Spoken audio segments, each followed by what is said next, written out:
మా స్టైల్లో fish fry ఎలా చేయాలో చెప్పేస్తాను, చూసేయండి. ఫిష్ ని మ్యాగ్నేట్ చేసుకోవడానికి కొంచెం ఉప్పు, కారం, పసుపు, dhania powder and garam masala and కొంచెం ఫిష్ మసాలా వేసి బాగా మిక్స్ చేసుకోవాలి. ఆ మసాలాలన్నీ ఫిష్ కి పట్టేలాగా బాగా కలుపుకొని ఒక హాఫ్ అన్ అవర్ పక్కన పెట్టుకోవాలి.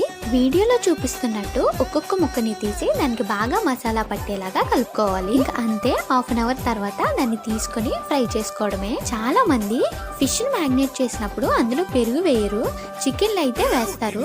ఆ రీజన్ ఏమైనా మీకు తెలిస్తే కామెంట్ చేసేయండి. ఒట్టి మీద కూడు ఉప్పు చేపతోడు వడ్డించ నువ్వు చాలు నాకు, పొద్దు పెట్టి నెత్తిన గుండెల మధ్యన సంచి పువ్వతో చిన్నమ్మ నాకు.